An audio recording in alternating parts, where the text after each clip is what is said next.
Bună, dragilor, și bine ați venit la o nouă citire.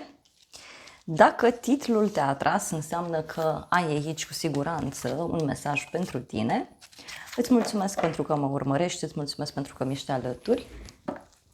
La baza pachetului avem faetonul 4 de cupe, 9 de bâte. Da? Deci un moment aici de teamă, de oboseală. E ca și cum spui, uite, am obosit să fac drumuri, am obosit să mă lupt pentru ceva. Poate să fie și un moment în care e ca și cum ai obosit să stai serios sau serioasă, ai obosit să mergi într-o anumită direcție. Simt aici că e ca o stare de oboseală, de plictiseală. Nu văd ceva rău, ci mai degrabă văd ca un fel de stare de epuizare, așa că odihna ar fi foarte binevenită. Bun. În plan personal avem doiul de bâte. Aici ai niște obiective pe termen foarte lung. Posibil să te afli într-o așteptare. Fie aștepți un răspuns important, fie te afli într-o perioadă în care intri în contact cu oameni care sunt la distanță de tine, în alte țări, în alte orașe. Mai văd aici și faptul că te afli într-un moment în care îți faci niște planuri de viitor foarte bine puse la punct. Este vorba aici despre un viitor mai îndepărtat. Lumea, următorul mesaj. Da? Lumea aici poate să reprezinte și o veste bună pentru tine, o eliberare, un sfârșit karmic. Tot lumea poate să reprezinte pentru tine și o veste extraordinar de bună care apare. Este o veste care pur și simplu ți aduce împlinirea, o veste care ți aduce foarte multă liniște. Hai să vedem totuși ce e cu doiul de bâte. 8 de monede avem aici. 8 de monede, 5 de spade, 5 de monede. Poate să fie că ești și într-un moment în care, uite, e ca și cum ai pus punct la o situație. Da? E o așteptare aici, fie legată de o construcție, fie legată de muncă, fie legată de a repara ceva. Mai văd de asemenea și o întârziere, fie cauzată de sfera financiară, fie este o întârziere cauzată de partea aceasta de sănătate, da? De singurătate. Unii e ca și cum ziceți, uite, am obosit să fac lucruri de unul singur sau am obosit să repar relația asta de unul singur sau să lucrez singur în cadrul acestei relații. Hai să vedem lumea ce spune.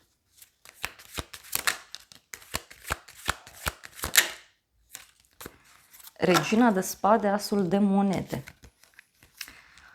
O conexiune cu o zodie de aer, Gemeni, Balanță, Vărsător. Pentru tine, da?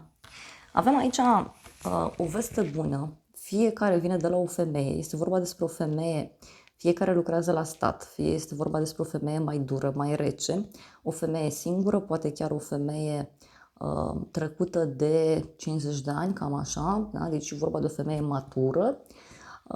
Pentru alții mai simt aici că e și un moment în care parcă apare acel ceva care îți clarifică mintea, apare acel ceva care îți clarifică o situație în care te afli. Și uite, are legătură și cu niște bani. Hai să vedem încă o carte. Da. Mare preoteasă, faetonul, 10 de cupe. Deci poate e cineva care vrea să-ți vină în vizită în secret. Sau poate să fie și o victorie pe care o ai tu în legătură cu un examen sau o victorie pe care o ai în legătură cu familia, casa. Poate să fie, uite, și o responsabilitate mai mare care ți se oferă, dar pentru unii simt eu aici că apare o veste bună care îți clarifică o anumită situație.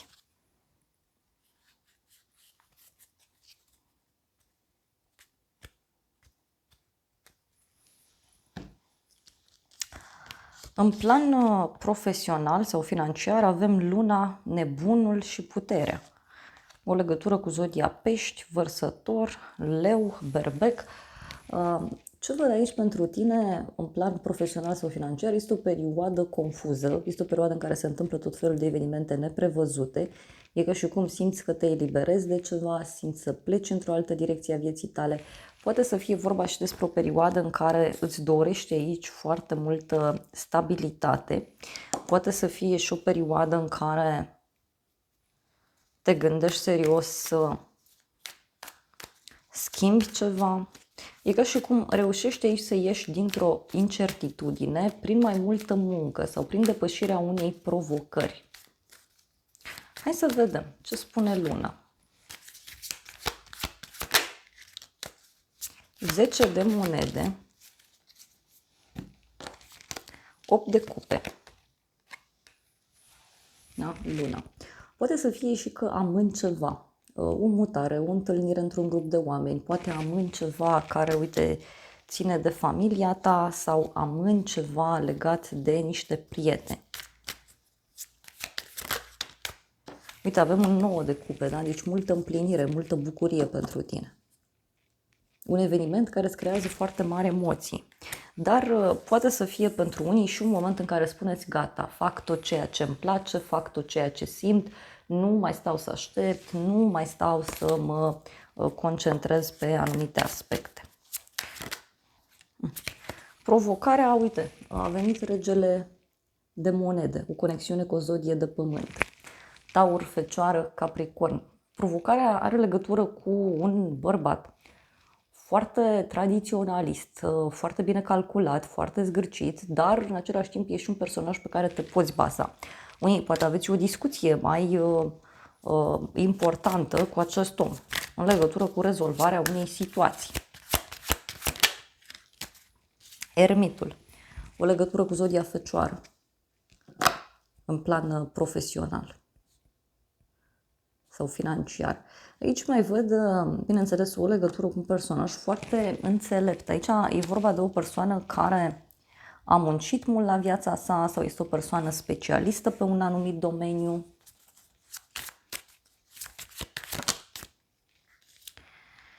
Prințesa de bâte, da? Sau valetul de bâte. Aici are legătură cu un proiect nou, cu un nou mod de a acționa cu valetul de bâte. Sau poate avea legătură cu o pasiune pe care tu o ai. Dar e și ca o obsesie. E și ca o obsesie. Din nou avem puterea. Poate să fie și un mic obstacol din punct de vedere financiar pe care tu îl depășești. Surpriza în toată povestea asta, asul de spade, asul de monede. Deci mie mirosea aici că e vorba de un nou început. Pentru că, așa cum am spus, așa lucrurile nu mai puteau să funcționeze. Da? E ca și cum zici, uite, am obosit, schimb tot, m-am plictisit, vreau ceva nou. Și aici e clar, avem asul de spade, asul de monede. Proiecte noi, noi începuturi, locuri noi, persoane noi pe care le văd aici și o șansă absolut fantastică pentru tine. Hai să vedem despre ce este vorba. Asul de spade. Ia să.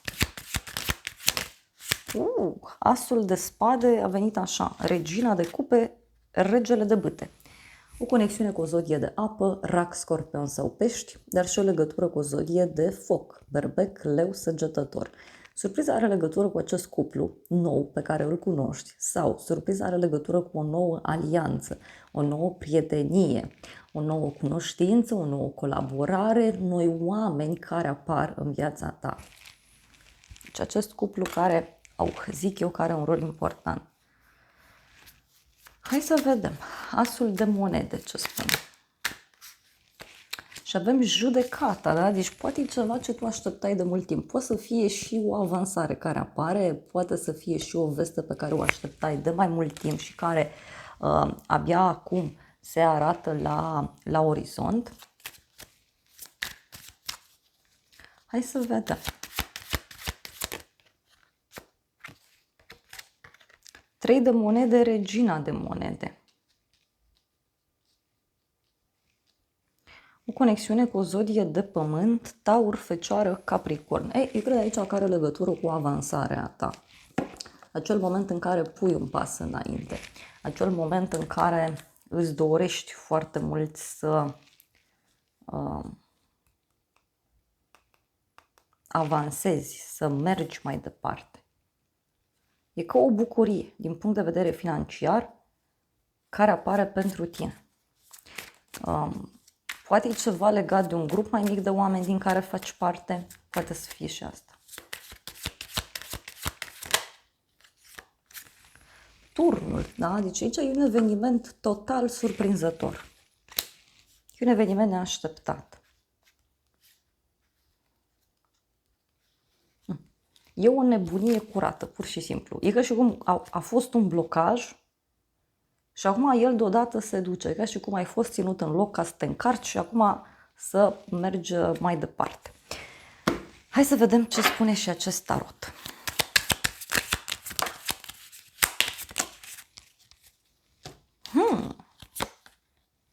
Falsitatea, norocul și reuniunea.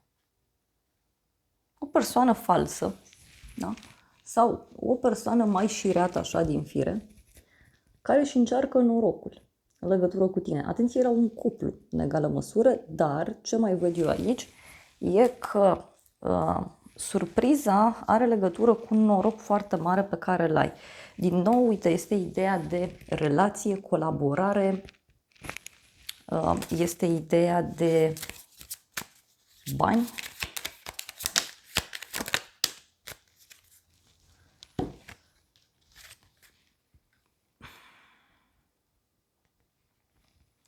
Uite, și văd aici o situație care e cu probleme de mult timp.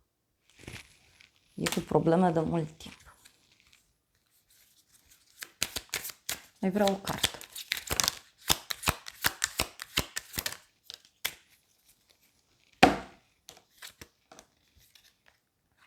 Na. Ei, aici mai văd eu și niște probleme pe care cineva le poate avea într-o adunare de oameni, într-o ședință, în cadrul familiei, undeva anume. Și niște probleme care au fost și care acum se finalizează.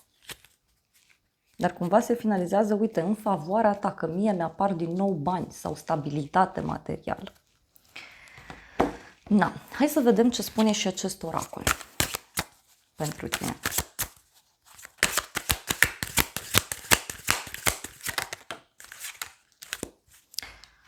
Avem luciditate.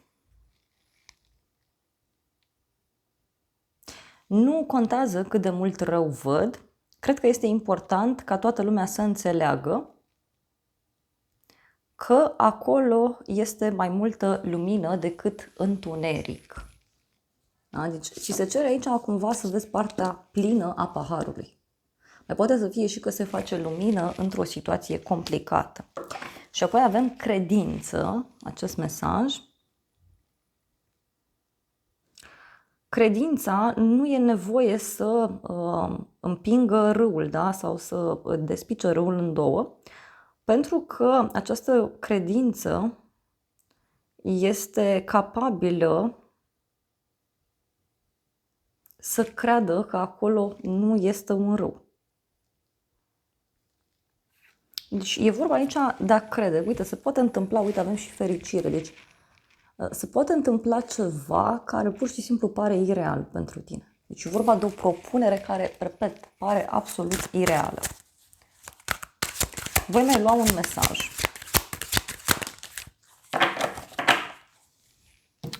Și aici avem așa, spiritualitate.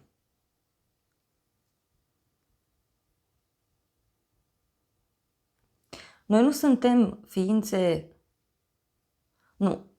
Noi nu suntem ființe umane având experiențe spirituale. Noi suntem ființe spirituale având experiențe umane. Deci aici e clar că e ca și cum ești pus într-o poziție mult mai înaltă. Da? Ți se cere să vezi lucrurile din perspectiva spirituală, nu din perspectiva umană. Da? Ți se spune că ești un spirit care experimentează niște situații umane. Da? Nu e invers. Foarte, foarte interesant acest oracol. Uite, și avem succes. Viitorul aparține celor care cred în frumusețea visului lor. Da? Deci e despre un succes aici care apare extraordinar de frumos. Asta e surpriza. Hai să vedem ce spune și oracolul meu.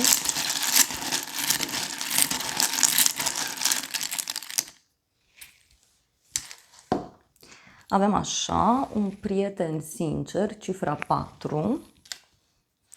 Avem pace, cifra 2, deci cineva care vrea să dați la pace. Avem soare, musafir, cineva care îți vine în vizită. Și avem inițiala W cu mesajul dualitate, pot fi și două victorii aici, atenție. Și avem o surpriză inițiala Q. Ei, aici poate surpriza are legătură cu acest prieten sincer, cu această persoană care îți spune niște vești bune sau care îți dă vești la dublu.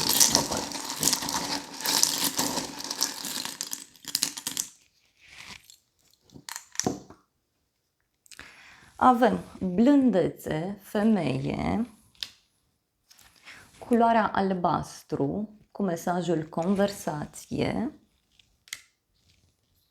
iar apoi avem zodia Scorpion, tranziție, schimbare mare. Deci surpriza, eu cred că are legătură cu un succes foarte mare pentru tine. E un succes care ți aduce liniște, care ți aduce pace, împlinire. Hai să vedem ce spune și tarotul meu. Este clar aici două cărți de noi începuturi. Da?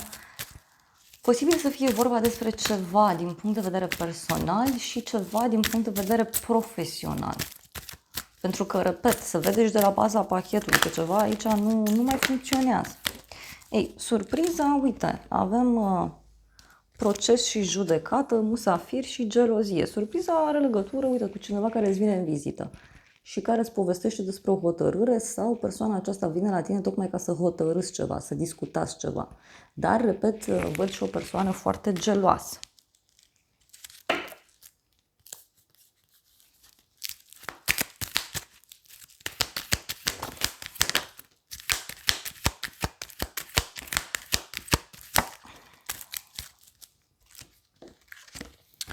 Noroc, companie plăcută și scrisoare.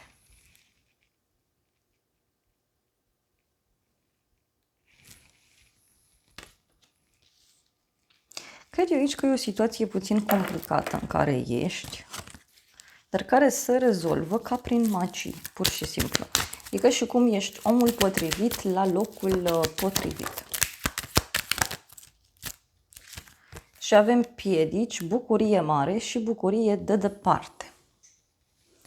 Deci, cineva care a avut niște piedici, dar acum acestea sunt duse și uite, văd aici o bucurie mare pentru tine. Chiar o surpriză extrem de plăcută. Și e vorba, repet, de un sfârșit. Na, dragilor, acestea au fost previziunile de această dată. Eu îți mulțumesc pentru prezență, te îmbrățișez cu drag. Sper din suflet să-ți fie de folos informațiile și să ne revedem cu bine și data viitoare. Eu îți doresc să ai parte de o zi sau de o seară cât mai frumoasă.